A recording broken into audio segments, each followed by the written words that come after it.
stream by saying. Recorded.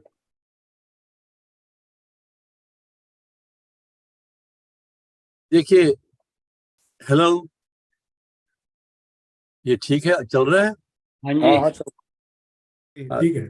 देखिए, ऐसा हुआ कि मैंने रिक्वेस्ट की थी आदित्य जी को। मैंने देखा कि इनका काफी इनका है, I mean, let me talk to you in English because he has a lot of involvement in these kind of programs, and also but he's close to us also anyway. He is a very senior person in our. So I requested him to look into this topic, and he did a good job in putting it together very neatly, nicely. There were some statements which were perhaps not tolerated by some people. Then why should we start with this?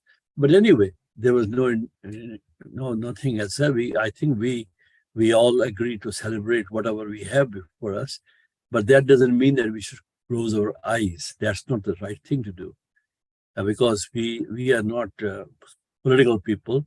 We want to understand what went on, what's going on. So I think this is a good start, very good start.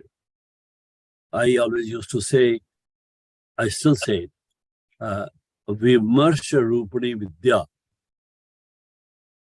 Vimarsha Rupani Vidya, जो knowledge है, वो discussion से आता है. If you don't discuss things, how can knowledge be there? ये संस्कृत का श्लोक था, उसमें बचपन में पढ़ते थे हम, वो अभी तक चालू होता है. विमर्श रूपणी विद्या. विद्या का मतलब ये है कि इसमें विमर्श हो, डिस्कशन हो, बातचीत हो.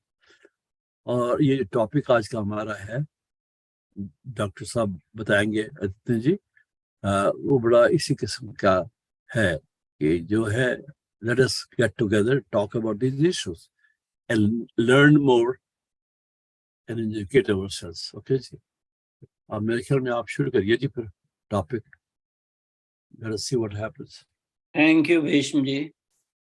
The topic has several keywords: independence, partition, transfer of power, and intellectual decolonization. The way I thought we will handle this is not to have a lecture, but have a discussion. I'll just introduce the topic. We are a small group, then we can have a discussion about these issues. And what Bhishmi just said, that we are at a level that we need to understand the nuances of the processes. We were just discussing before the meeting started, changes in the Indian Penal Code, new bills being brought out. And the irony is that for last 76 years, none of the governments thought it wise to change the 1835, Indian Penal Code and Criminal Procedure Code, which British had introduced. We are going to observe 76th Independence Day tomorrow. In other words, we still had the same thing, the same Indian Penal Code that was under colonial time, and same Criminal Procedure Code that was under colonial time continue till this day. Why is that? We are an independent nation, we are a republic. Why we are following British precedent? There's a reason for that, and that reason will come out very well in today's discussion. So first thing I must observe, today is August 14th. It's a very sad day for me. It's a sad day because Mother India was vivisected on 14th of August, 1947. Yes, we cherish our motherland, but this is not the motherland that was supposed to be independent.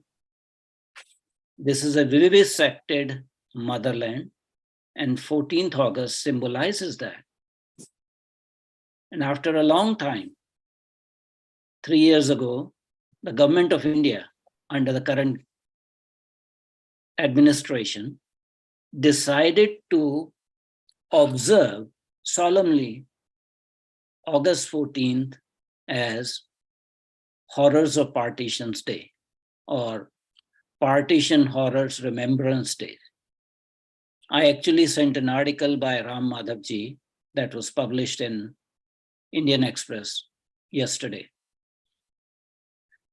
talking about the same thing. Actually, some of the activists, Hindu activists, and some Hindu organizations have already been observing August 14th as Hindu Holocaust Day. This issue has been sidetracked because people don't want to talk about Hindu issues, but August 14th is observed very solemnly by Hindu activists and Hindu organizations as Hindu Holocaust Day. And the current government decided 3 years ago to celebrate it as Partition Horrors Remembrance Day. The argument is used, why should we rake up the whole thing? You know, it's painful, let it be forgotten, let's move on. I think that's an easy way out. That is an escapist view. I have a few lines in Hindi that have been written by a poet. The name of the poet is Madan Mohan Samar. So I'm going to tell you these few lines written on 14th of August. आजादी के लिए बिलखती, आजादी के लिए बिलखती सिंधु और विपाशा, आजादी के लिए बिलखती सिंधु और विपाशा, बिना बटे इतरा कर बहती, बिना बटे इतरा कर बहती रावी की अभिलाषा।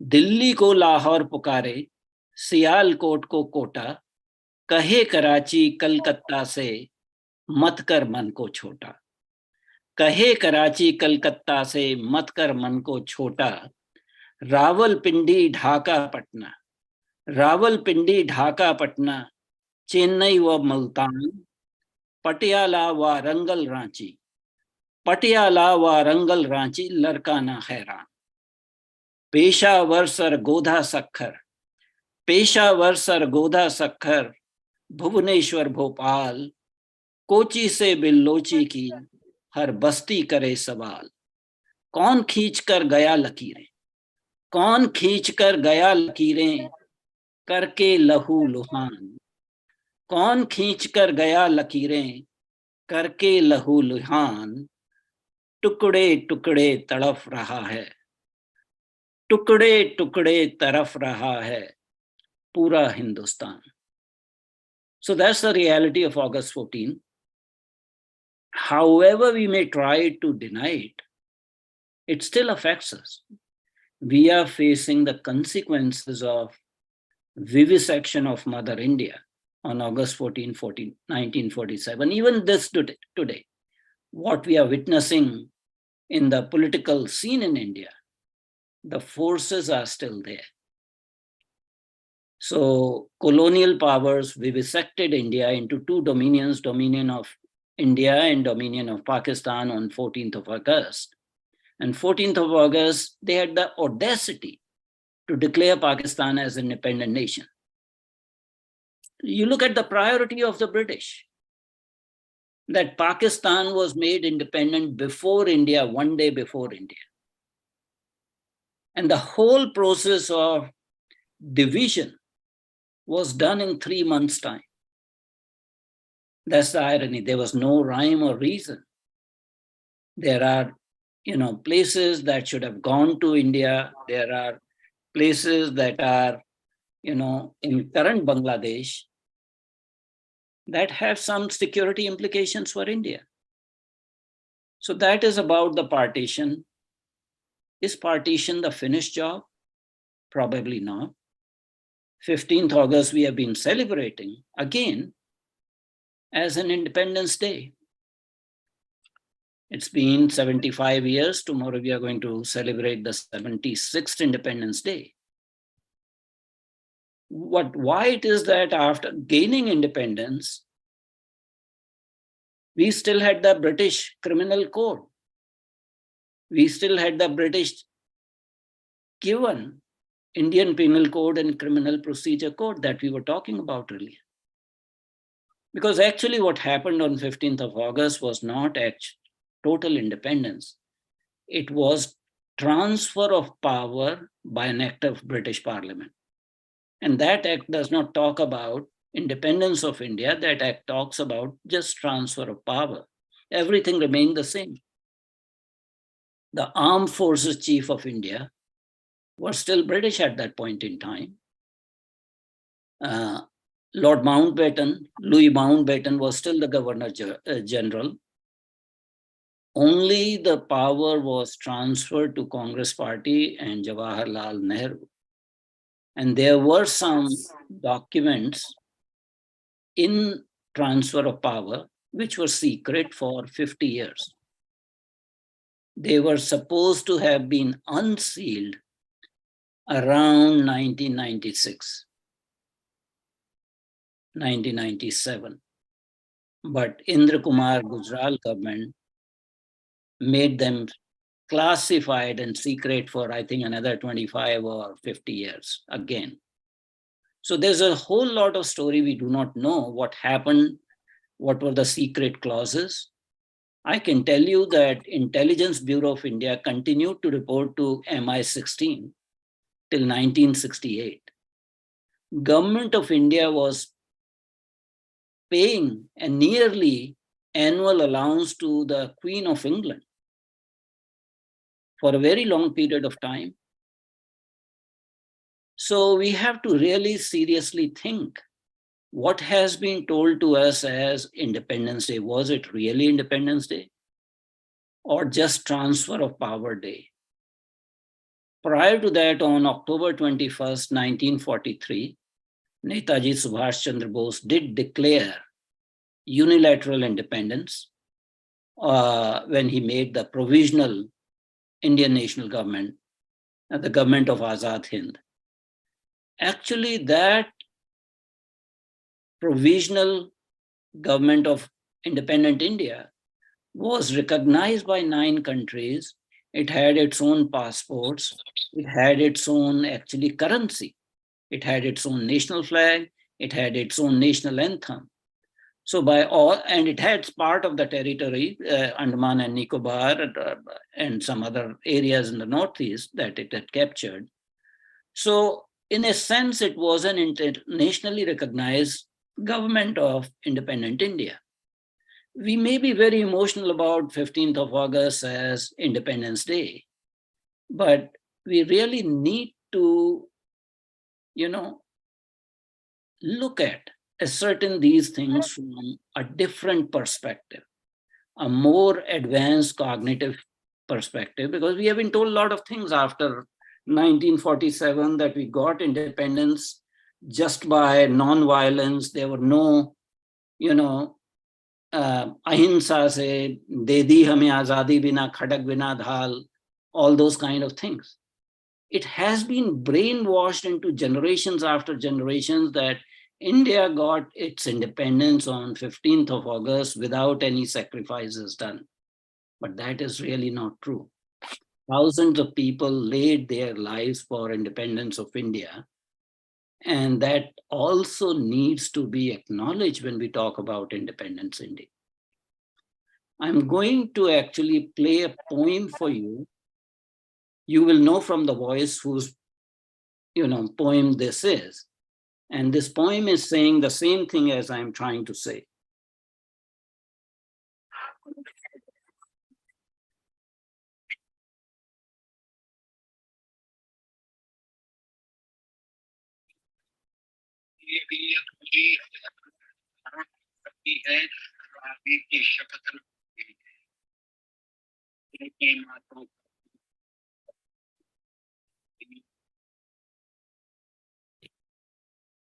आवाज नहीं आ रही। कुछ नहीं सुनाई दे रहा।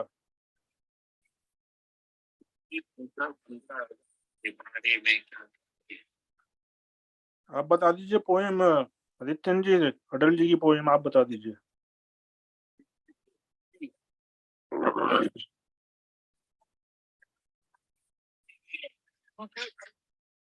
This is a poem by Atal Bihari Vajpayee on 15th of August. I will send it to the group, Fiji group, and people can listen to it.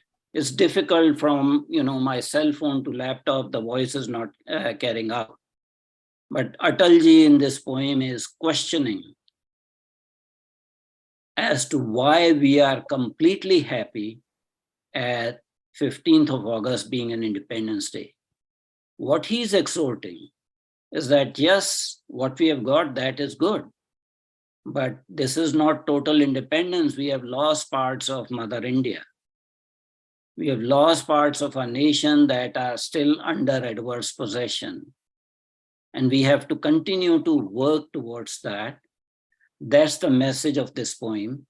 It's a very inspiring poem. I will, forward it to the Fiji group, and you can just read it for yourself and listen to his emotions about this.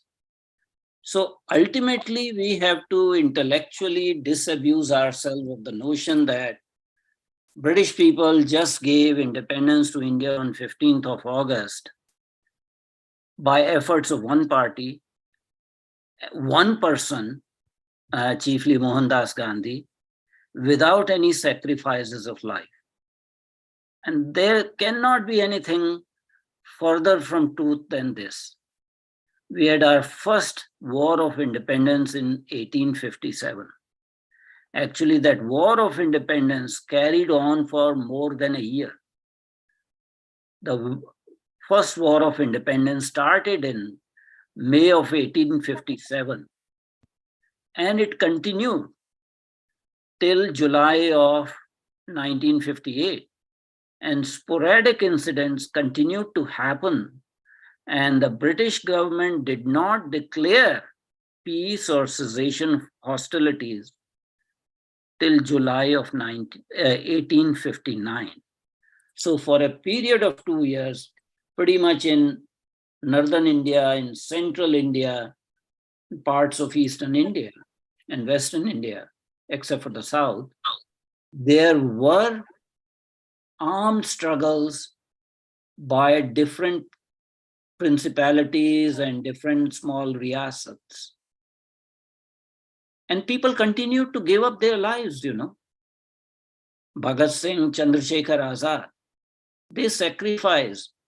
Ram Prasad Bismil, they sacrificed with their lives. Afshaqullah Khan, And as late as 1946, in 1946, there was a rebellion by Indian Navy.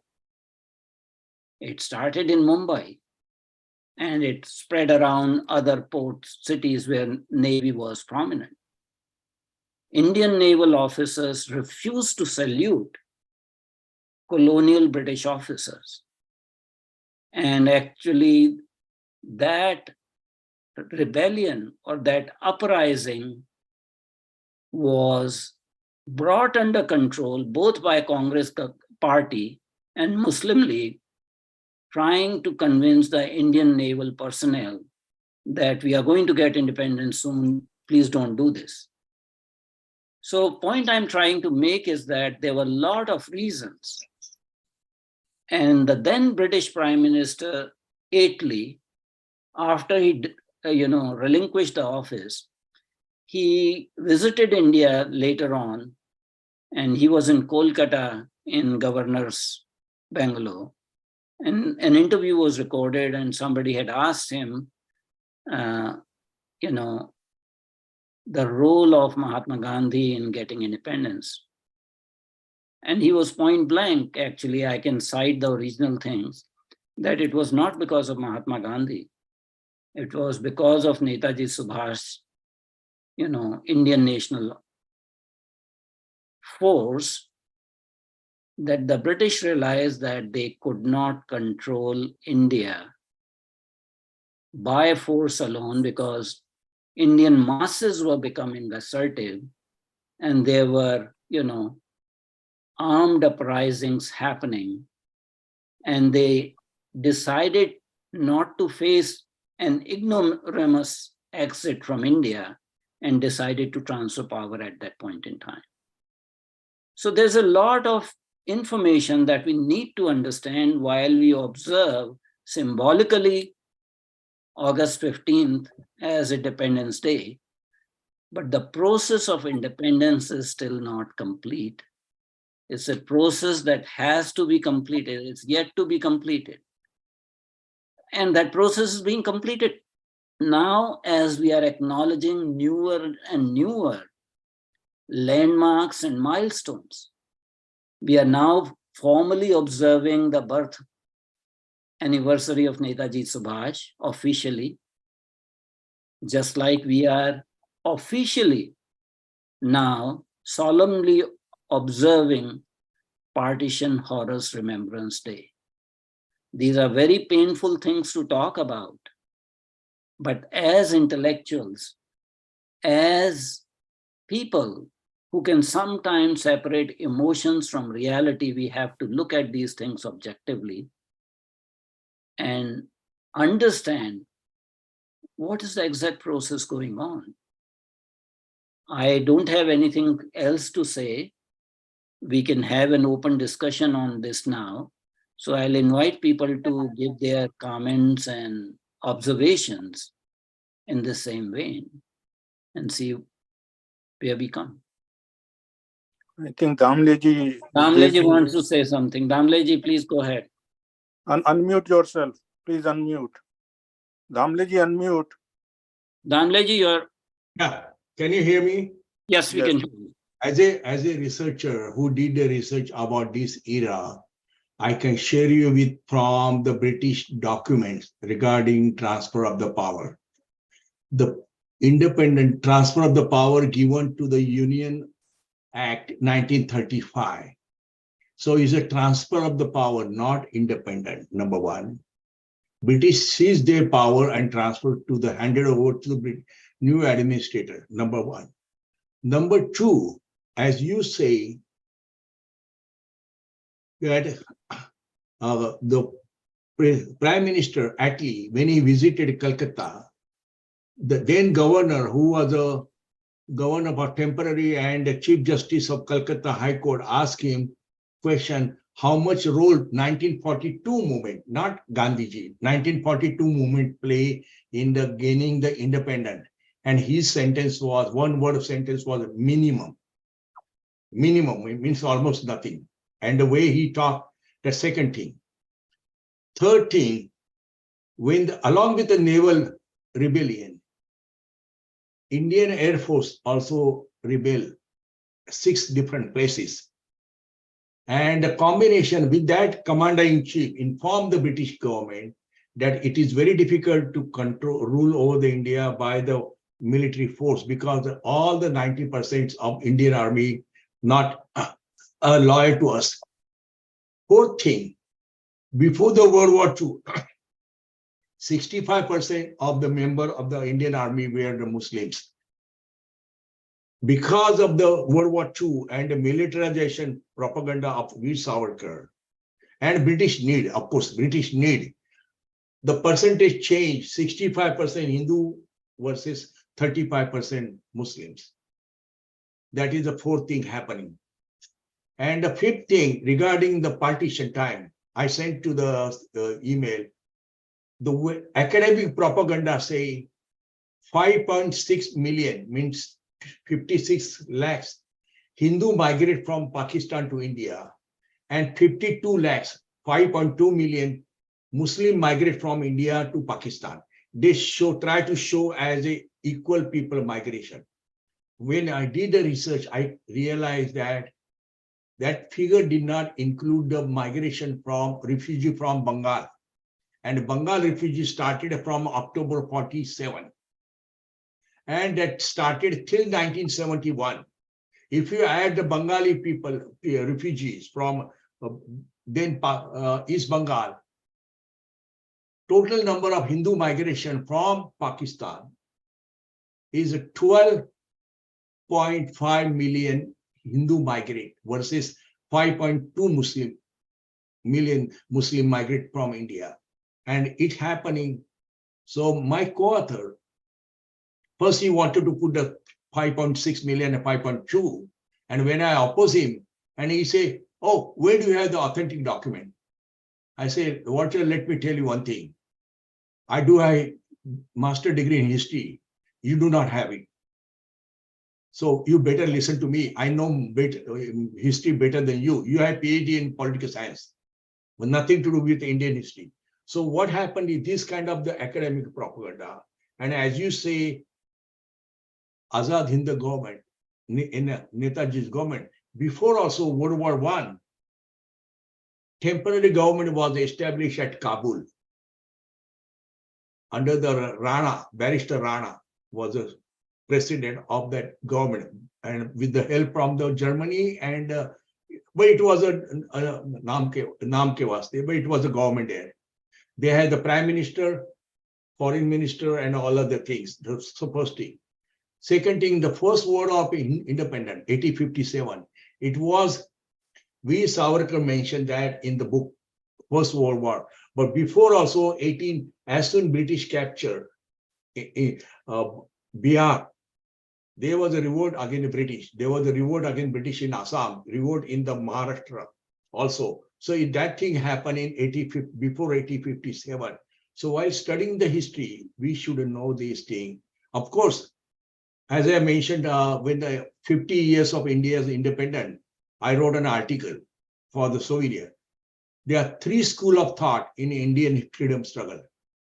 Now, number one, liberal, like Gopal Krishna Gokhale, Firoz Shah Mehta, and Surendranath Banerjee. Second was agitational, like Lokmanya Tilak, Gandhiji, Congress Party. Definitely is a arousal of the people mind.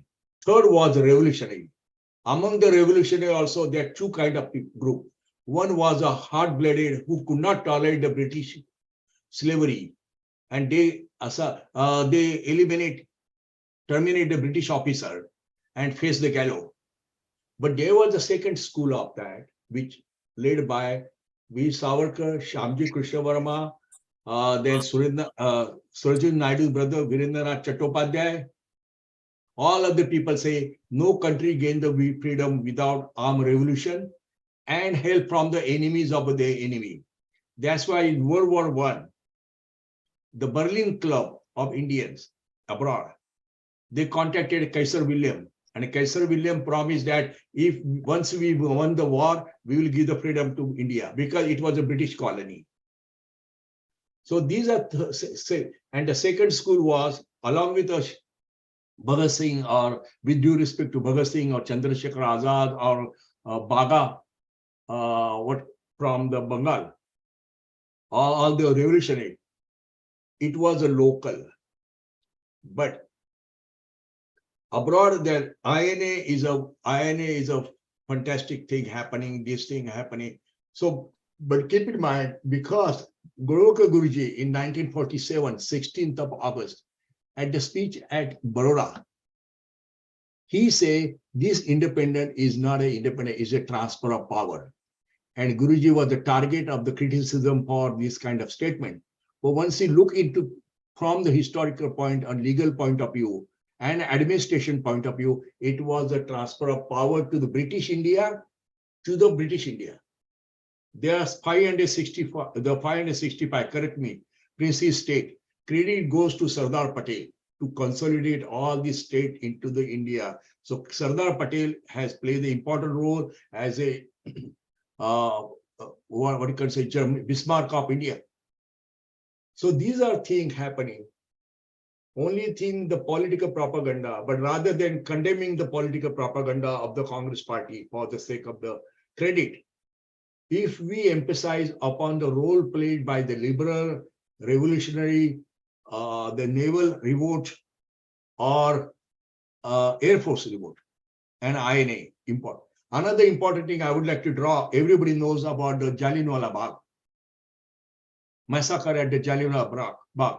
But after 1 month after Jallianwala Bagh, British used the aeroplane to bomb the villages nearby area to prevent the agitation. Nobody knows these things. So transfer of power, that is the emphasis of Independence Day. But definitely is a mindset among the people. We won the independence, we won the liberty. Of course, the government, Indian government come to power. But according to, after the Narendra Modi become a chief minister, the Guardian newspaper from England wrote an editorial, and he said, this is first time India become a decolonization of India and real independent. That thing happened. That's what I want to share with you. Thank you, Damleji, giving full historical facts with your, masters in history. And I think you did the right thing by telling your co-author to mind his own business. I really appreciate that. Let's hear other people's point of view. So whoever wants to follow Damleji, please go ahead. Dineshji, do you want to say anything? Dineshji is silent. Sureshji?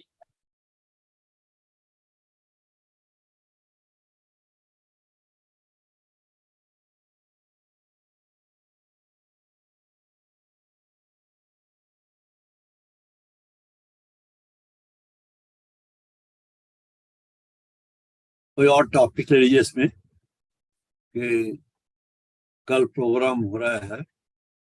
Tomorrow the program is going to be there for 15th August. What do you think about that?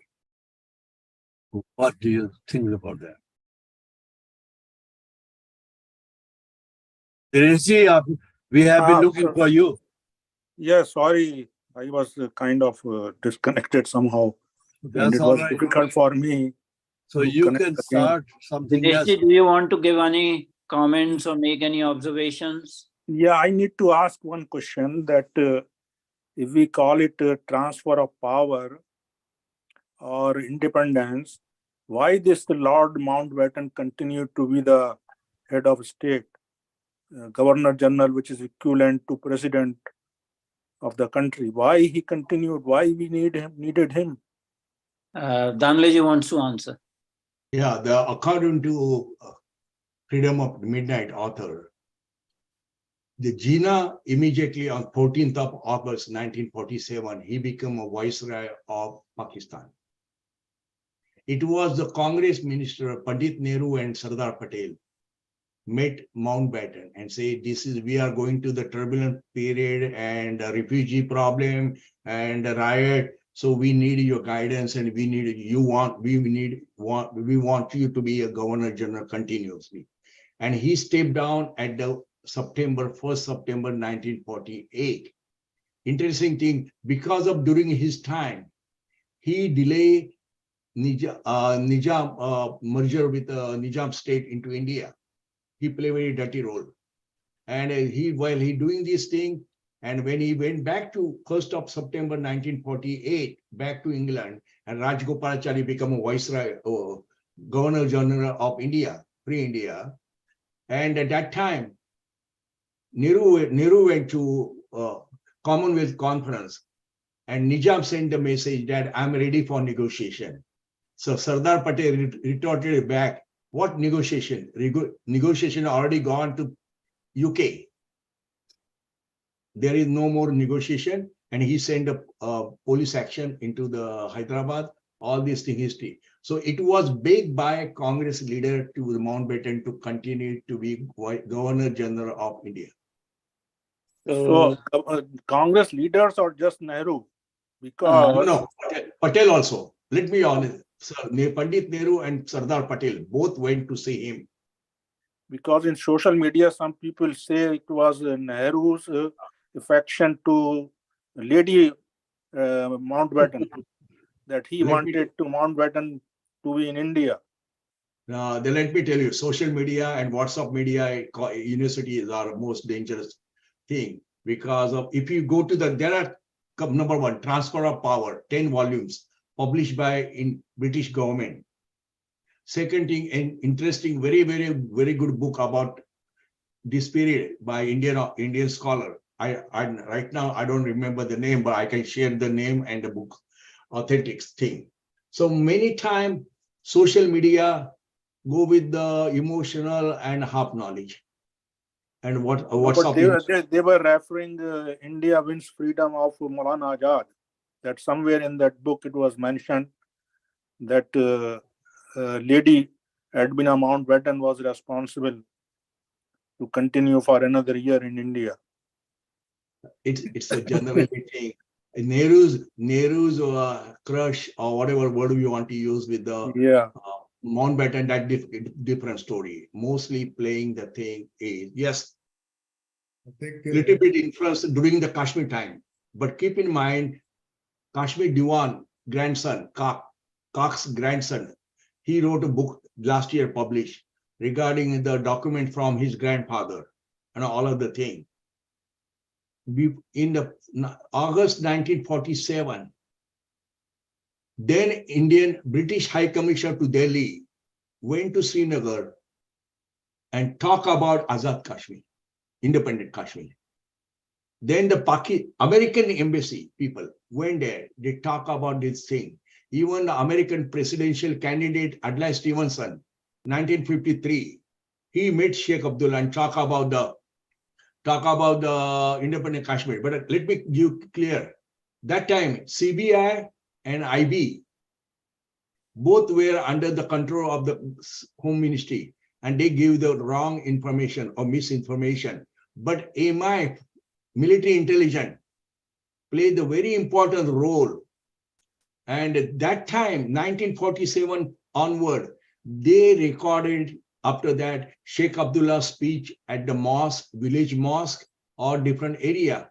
And they recorded it and they presented Pandit Nehru in 1953. And that's why Nehru has no other choice than arrest Sheikh Abdullah in 1953. The most important, we should recognize the role played by military intelligence. Dineshji, it is a fact that Congress leaders did ask Mountbatten to stay as Governor General of India. It is also a fact that our defense services chief were all British. And it is also a fact that Nehru wanted to appoint, another British officer for Indian Army, and one of the junior officers actually remonstrated. And that's how General Cariappa, I believe was the name, who was the first Indian officer to become Chief of Indian Armed Forces. So we had a very peculiar situation. If you look at everything objectively, it comes out that it was not independence, it was just transfer of power from imperial British government to Dominion of India, led under Prime Ministership of Nehru. Nehru had to send requests for approval of cabinet colleagues from the British monarch at that point in time. And there are texts available in which Nehru is saying, Jawaharlal, your obedient servant presents this person as the minister of this thing. So what is portrayed as independence, it's a very complex game that was played by British. India and Pakistan were fighting a war in Jammu and Kashmir. Pakistani raiders under Pakistani army came almost up to Srinagar. And that army was led by a British. So was Indian army. Gilgit and Baltistan were made part of Pakistan, or, again, it was the doings of a British army officer. So we have to become less emotional and more factual and look at the events as they happened. You had an imperial power playing these two newly created nations dominion of India and dominion of Pakistan, but also playing Jawaharlal Nehru as a puppet. And a lot of decisions were not that of an independent government. They were done in consultation with the imperial British government. They continued to be taken. Why Nehru went to United Nations for Kashmir? That was at advice of Louis Mountbatten. But of course, these are painful things to talk because that questions the validity of our celebrated now 76th time Independence Day. So we have become so attached, so emotional that we cannot see the objectivity. The transfer of power documents, some of them are still classified and secret. It's open. After 30 years, it was open. Last document, confidential document about Netaji was open 2010. I've seen the last message from Netaji from the Rangoon to Kabul, AR. I don't know who's the AR, but the last message, British intelligence decodify Japanese coded word language. So this document, yes, after 30 years, it's by law, they open the document. I was in London for 3 months. I was in London for 3 months at the India House and UK archives also. So let me correct that. As you say, rather than emotional, let's go by academic document and facts. So same thing as you rightly say, Commander-in-Chief of Indian Air Force, Indian Army, Pakistani Army, all were, and Navy, we all were the British officer.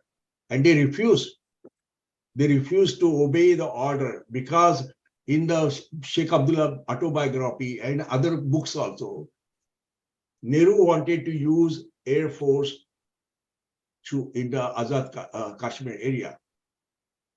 British officer told them, no, we cannot unless we get a permission from our commander-in-chief. And Nehru say, I am a civilian person. It is officially documented. So they refuse, they do not recognize. So transfer of power, yes. But at the same time, keep in mind, most important thing, same time, keep in mind, let us keep in mind. It's a mindset, social mindset of the ordinary Indian people. From villages to the town, everybody feel we won the independence, we become free.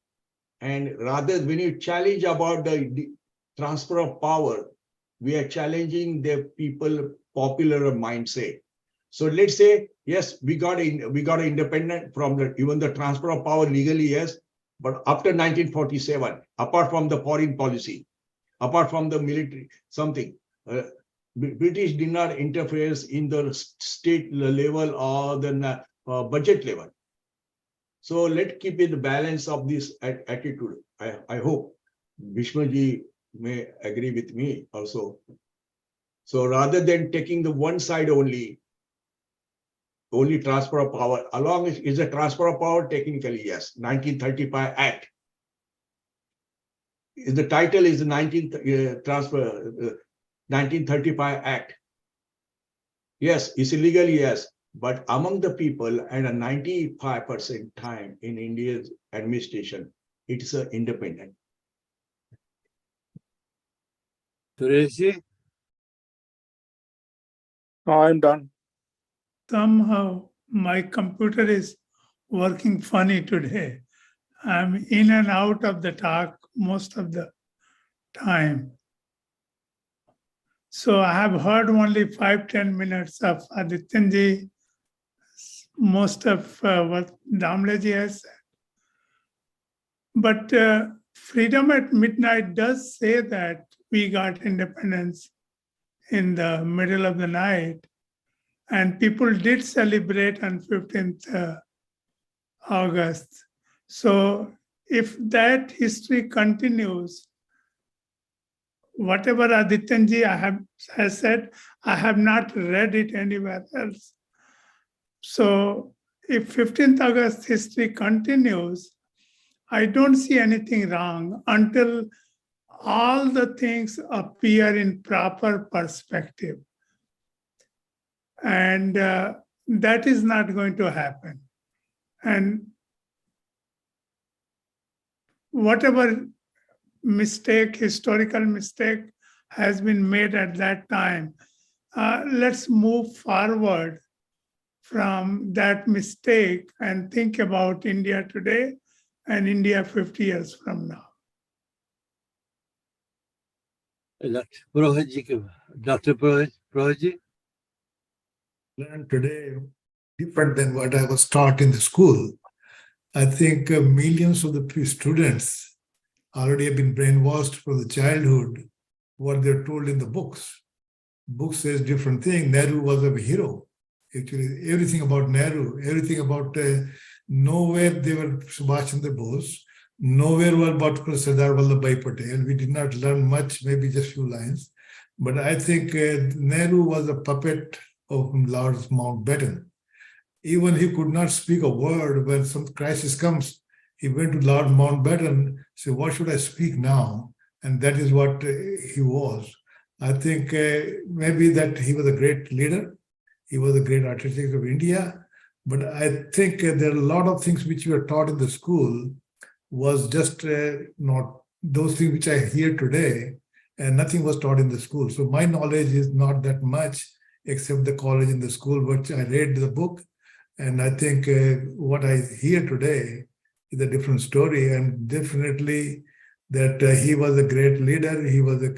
But he was a typical British. I think he always believed that even if you look at his childhood and his talk to their sister, I think, that he was more like a British. If you don't do that, you're not a human being. That's what it was learned in the childhood in the schools. But his other side is that he was prayed like a god. All the people prayed in the villages because that's what they learned about him. And also the school, the textbook which we taught, British Raj, and also British history of England that was taught, and everything is praised by the British. Nothing comes in India. And so I think a lot of things we have to change the books of the schools in India now, and so this reality which we talk today, and that is how the people will learn. Otherwise, 15th August is our Independence Day. That's what they only know. Aditya ji, kya vichar hai aapka? I mean, do you think there is a real reason for not explaining is okay, talking is okay, but starting a movement about this, about these kind of things? I mean, I can understand that historians will talk about this. We will talk about this, but can you go beyond this? Yes, we can serve any go beyond purpose. this, and I'll tell you why.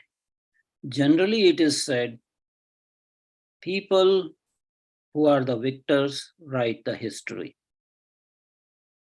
People who are the losers, their stories are forgotten. I think in 1947, Mahabharati was the loser. What happened to Mahabharati was vivisection. And we have to change the narrative. As the power structure is changing in India, there's new awareness coming. We have to dismantle the tower of lies on which the whole edifice, Congress edifice, has been built over a period of time, more than 50 years. That has to be dismantled brick by brick. And the attempts are being made. Why we are changing the Criminal Procedure Code and Indian Penal Code? There's a reason for that. So, in order to make about a change in future, change in mentality, we have to change the narrative. And narrative can be changed only by discussing. not by shoving under the carpet. You shove things under, traumatic things under the carpet because they are too painful. But just by forgetting them and shoving under the carpet is not the wisest thing for national survival. We are talking about a civilizational battle at this point in time. And fingers are being pointed that this person is, an extremist, and this person is communal, and this person is, a dictator or something like that. I think what is happening that an ordinary Indian is becoming awakened. At this point in time, there is more knowledge available to an ordinary citizen. You cannot hide things under documents. There is more sunshine. People are able to, because of the technological advancement, able to get primary references and get all the information. So rather than continuing with the same narrative that has been shoved down our throats for last 76 years, I think time has come to talk about this. And it is a national imperative because our nation has to progress. We have to get, we had a prime minister who went to UK and said that the British did wonderful things to India by ruling us. I don't want to name that prime minister. Went to Oxford and Manmohan Singh. yes. So, you are justifying colonial occupation and all the atrocities British did for 200 years. As Prime Minister of India, that was the most shameful thing. It's a good idea, but my feeling is that should we, we are a group here sitting here, and there are more people here. The movement may be on or not on, but of course, at this time, looks like the government people would not do anything at this time because they have to look for the elections, next election. Supposing they come into power, do you think persons like you and others who have done a good job in history, past, future, they will also set a stage for after a year of new government, which we hope will be there, start doing these things too. Let us talk about these things from schools. Maybe Sridharji will be involved. Let us talk to Sridharji or somebody else, because power will be quite a bit after this election. Because people who are in power, they can do wonderful things because they have been doing wonderful things now recently. But there's some sort of they want to keep a balance here and there because that's their politics. So I don't know. I was, when we talked about this, Adityanji, when I raised this topic, I requested you to think about it. I had in mind these things, that what next? Is our new government or powerful government, new people, maybe inspire other people also to do what we want to do, especially for kids, for the future kids, because we will have 5-6 more generations here and there. It can be perhaps done something, I don't know. But we have people. They have already started doing it. The curriculum is being changed. Yeah. A committee of that's 30 okay. people have been set up just yesterday. Yeah, but So things are moving. That is a sort of anyway. That's a good idea. They have started, but of course the real start will start after they get to power next time. Damleji wants to say something. Damleji. Yeah, just to say, ICCR institution headed by Dr. Vinay Sahasrabudhe, most of us, we familiar with him. They established, and another Indian Education Ministry also established to set up the narration with the academic authenticity and documentation. So rather than taking the only one school of thought, or rather than not to give the credit of just for say criticism, it's coming up, narration coming up. And what we are suffering now is a 50 years of that. First narration was, as you say, they did to me azadi bina khadga bina dhar. It's an insult to the thousands of people who sacrificed their. But second narration from 1970 onward, under the Indira Gandhi's encouragement, given the complete freedom to the leftists in India. I'm talking academic area. Now the third time is started by Dr. Murli Manohar Joshi when Vajpayee government is time. He did with the ancient India time. But now it's coming up. What we need basically, biggest problem is, I talked with the that time, 2014, our education minister, Prakash Javadekar, about this narration.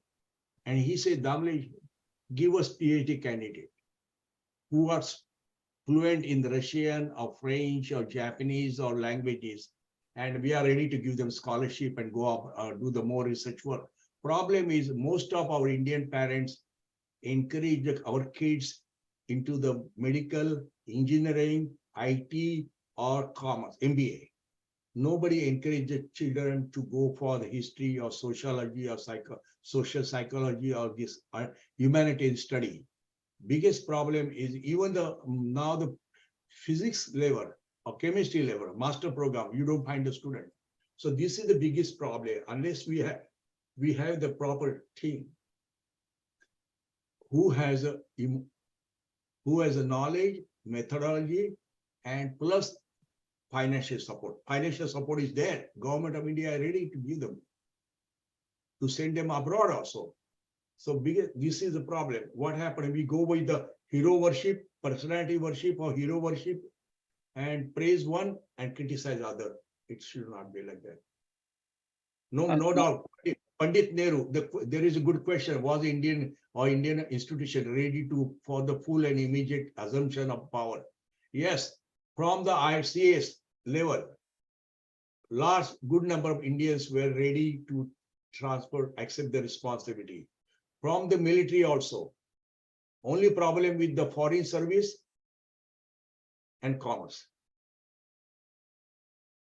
So I will just add to what Damlej is saying. Post 1947, most of the education ministers were either leftists or they were Muslim. Those were the realities. So education department was, managed with a particular ideology, and Romila Thapar brand of historians dominated. The Marxist historians wrote the history. And there's no way we can continue to follow that interpretation of history. And alternative versions are already being written. There are other historians that are coming out and writing alternative versions of history. Professor Makhanlal has written a number of volumes. And there's a young historian, Dr. Sampath, who is coming and who has been targeted by the left liberal ecosystem. So this process is already happening. We cannot stop this process, people rewriting history, because the total domination of the leftist and communist system is no longer there. People are able to write about the truth in an objective and truthful manner rather than continue to peddle the lies of Marxist historians. And I think third term of the current government will probably provide permissive space for the academicians to be able to do their job fearlessly rather than feel targeted, I mean, you have such a situation that a master's level student in Oxford University wins the election and is targeted because of her belief system and is forced to resign. and forced to go into hiding and forced to take online classes rather in Oxford University. And we talk about tolerance and this thing. We have actually run over the time. So I think Bhishmji wants to conclude the session. No, you people, everybody has done wonderful things. Let me say that I was looking into this. I was talking to somebody, and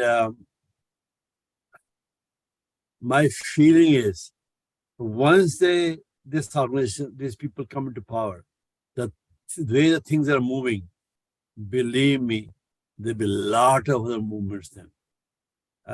And my feeling is this, that I think at that time, some of you will be, you'll be needed, okay, to help them and to educate them on a fast basis. I think it can be done. History, very good, but power is more important at that time, point of time. Let's get it. That's what I'm trying to say. That's not my feeling. I'm saying something which I know from talking to somebody else who has the same kind of attitude, that let us go this phase a little bit quietly, but then We have to thereafter, win the election first. pardon? We have to win the election, next election. Oh, they'll win, no problem. Okay, it will be shock and surprise if something happens. No, it will be happy. What Election- happens if other party comes? So where do we go? That'll be a Oh, problem. India will be disintegrated if somebody else comes.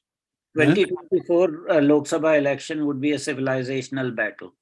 Yeah, and it Okay. will be a real Mahabharata. There will be a lot So, of bloodshed. But it's a wonderful talk and feeling, and you people, all our friends here and there, they should be very much part of suggesting the directly or indirectly people, so-called people who are doing business with the future, how to do it. I'm happy. I wish we had more people, and I think this group is good enough to talk about these things. And maybe we should have another program sometime, not right now, sometime in the future. So I'm sure I bothered you so much sometimes. Called him in, I said, let's do something about this. And he worked on a very good, quick basis. That's what he does. We are very happy that he is very active in these things. And I'm always surprised. I tell him I'm always surprised a doctor is doing all these things and forgetting about all his other work. And he has developed a scholarship situation. So that's good. We are very lucky in that Okay, sense. ji. Thank you. Okay, thank you. Very much. Thank you. So, And I learned a lot. जो नहीं आ रहे उनको कहो कि शाखा में आया करें. Right. I think I learned quite a bit because I was taught a different history and I'm learning a different history now. Okay, ji, thank you. Thank you very much. Thank you. It's a wonderful.